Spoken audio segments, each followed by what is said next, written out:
famous, you're always surrounded by people who are doing things for you, and you're being supported and nourished and given everything that people imagine in their lives they would want for themselves. But it's also a lonely journey. It's lonely, and when you have chronic pain, it's extra lonely because it's just you that has it, and you can't make someone else feel it.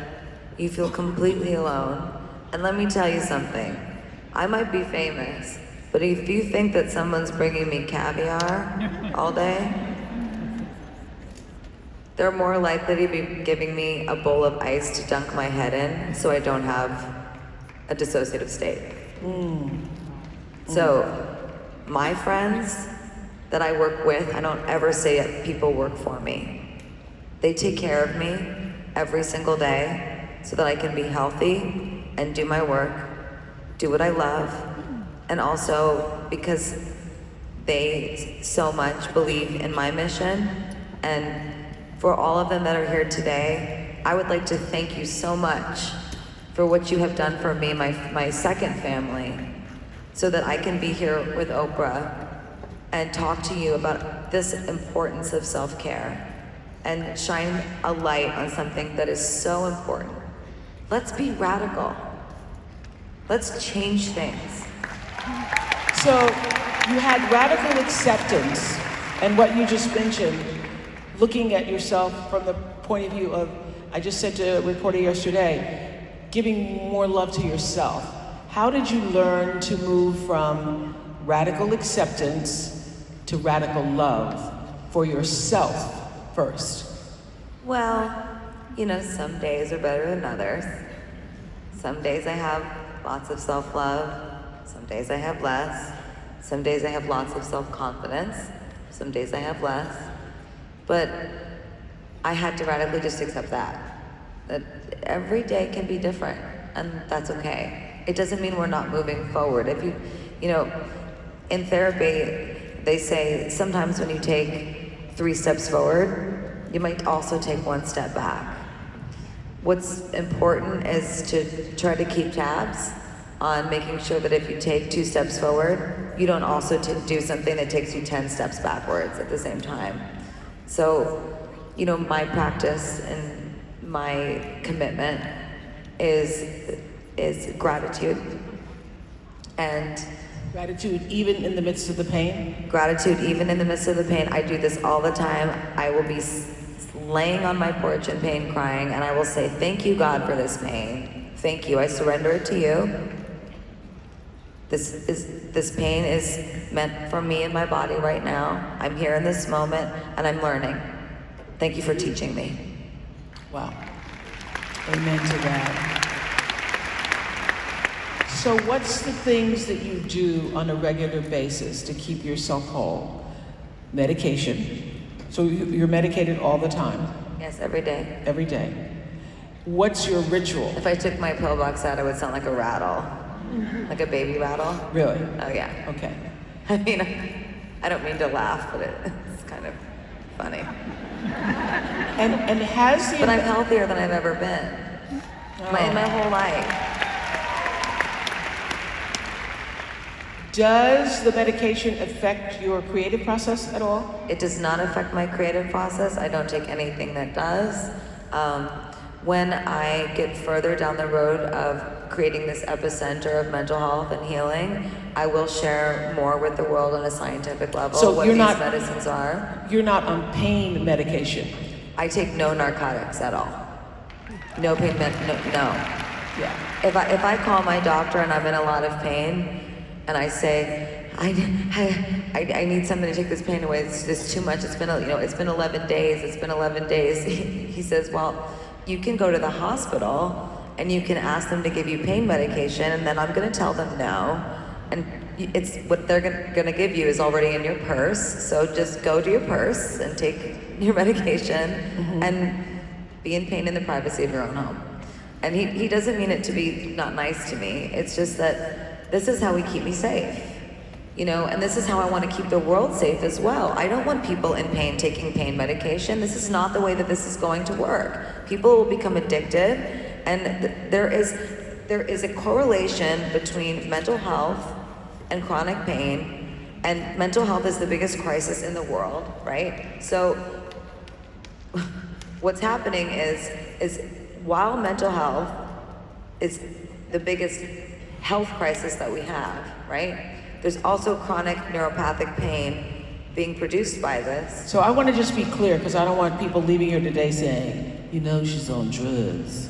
I want to be very clear. So you're on antidepressants? I'm on antidepressants. I am on a medicine called methylcarbamol, and I am on an antipsychotic called olanzapine, and I take a few other things that are stress-based. Yeah. But I want to be very careful about saying any of this, you know, in a public way to tell anyone what to take. You know, this is not, it's not the same for everyone. So I want to be very clear that if you feel that you need help, you need to go to a psychiatrist, and you need to be properly evaluated by that psychiatrist so that you can get the help that you truly need. What I take is not necessarily what you need to take. And did you have to go through a series of different drugs until you got the right one? Because I know a lot of Yes. times I've been with Yes, I people. did. I had to go through a series. And actually, one that helped me the most was a drug called modafinil. I don't know if anyone knows that drug, but it's in the morning when I wake up, I'm in tremendous pain most of the time, and it just kind of turns the lights on, and my brain just kind of wakes up, and then before I know it, the pain starts to dissipate a little bit. So, But no narcotics, no narcotics, no pain pills, no pain pills, no Xanax, not even a Xanax. not even a Xanax.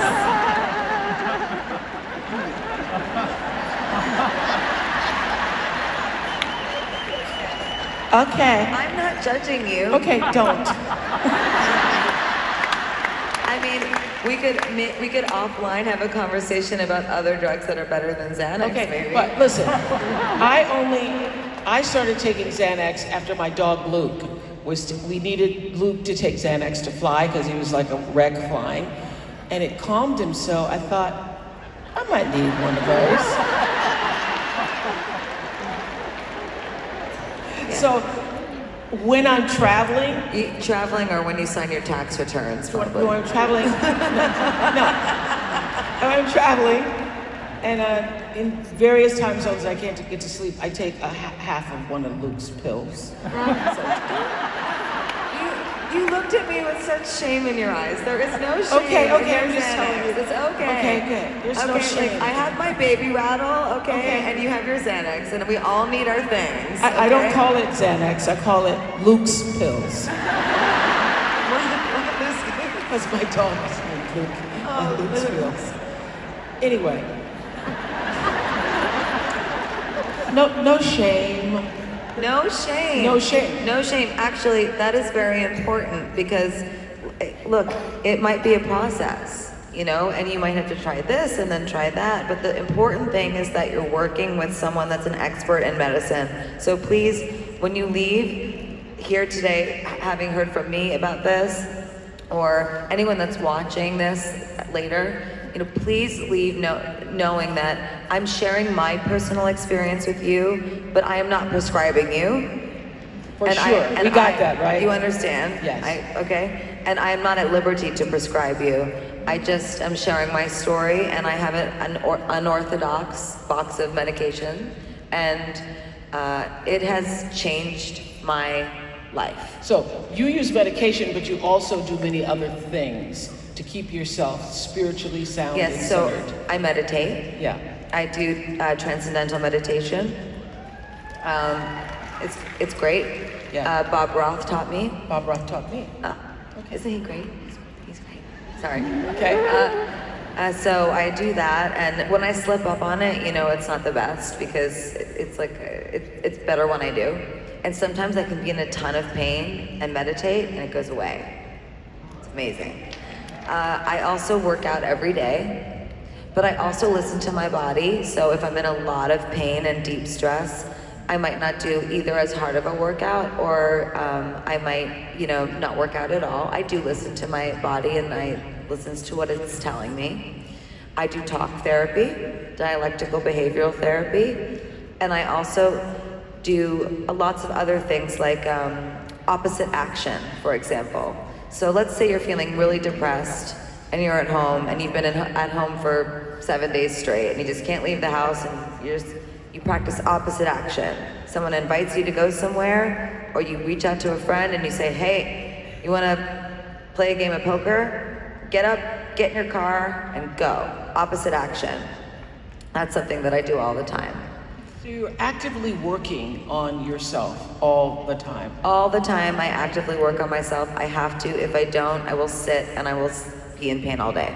So when is the process of creating LG6 happening?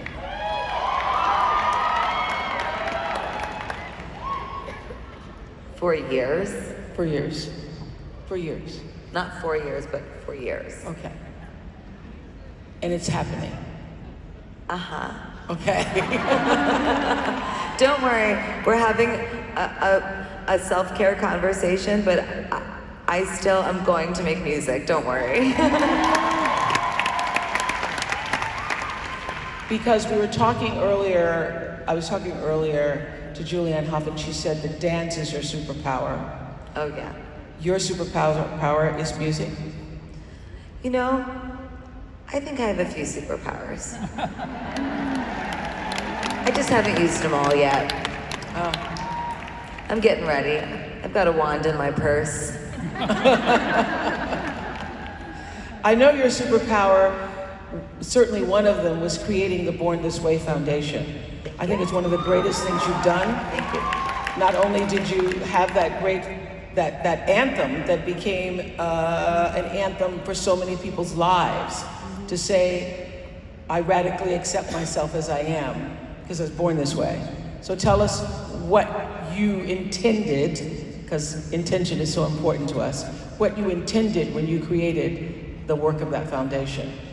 The work of that foundation was something that a lot of people didn't understand for a long time. Yeah. They're like, what do you guys do? Like, you raise money for what? We were like, for a kinder and braver world. And they would go, and like, that, it's really that simple. We want to create a kinder and braver world. And they're like, well, I don't understand. So what we do is we do research, and we also provide resources so that people can learn more about mental health, the importance of kindness, and also we've put mental health first aid in schools around the country. And as also part of my commitment, this might be separate from the other epicenter of healing work that I want to do, is I want a mental health professional in every school in this country. We need it! And We need it! I want mental health to be its own class. What is health class? Sex ed? Is that what we're still doing? Is sex ed? I don't even know. I mean, like, what are we learning about in health class? We should be learning about the brain. And the should heart. be learning about the brain and the mind how that and the works. body and its connection and all the things. Yes. So I want there to be someone in every school that someone can go to if they're in need of help, or that someone can go to if they see that someone else needs help. And then at the same time, it is a requirement in every school that you learn about the importance of kindness, you learn about triggers, you learn about depression. 44% of the population is suffering from depression, and it's because of loneliness. This is because of our cell phones and social media. This is not lonely because we don't have partners. We are literally collapsing around each other.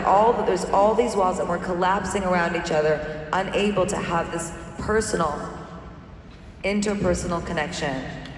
It's got to stop. It's got to stop. And I know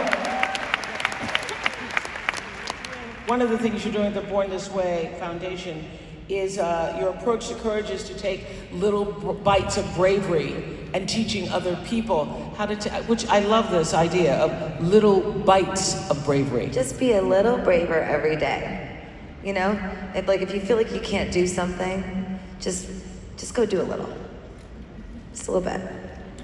And I promise you, before you know it, you're taking a big old bite of bravery, and it's amazing.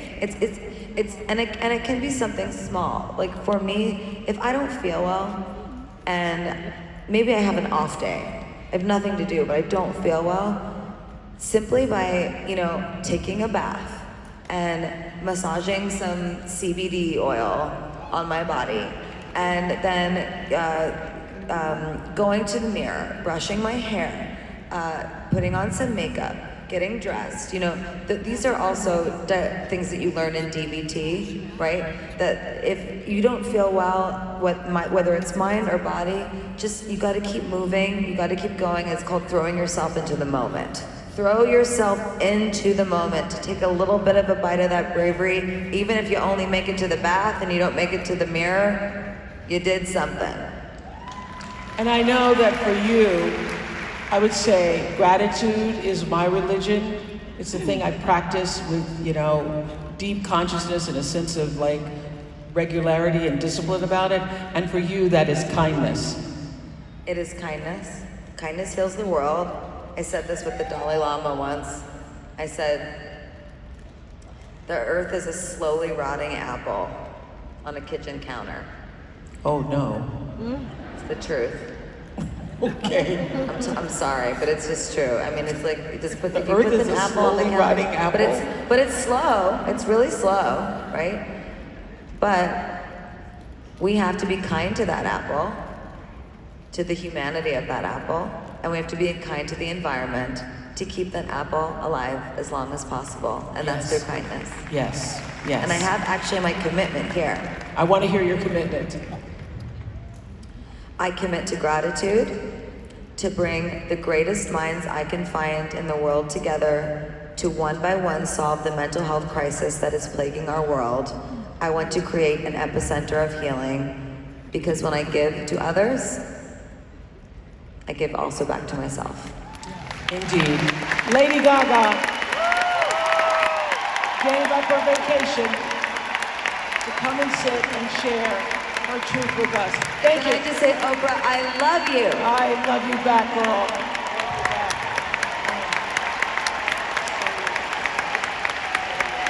LadyGaga!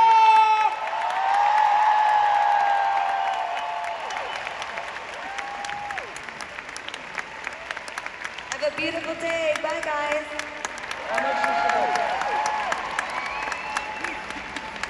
Thank you, Gaga. That was fantastic. A lot of truth there.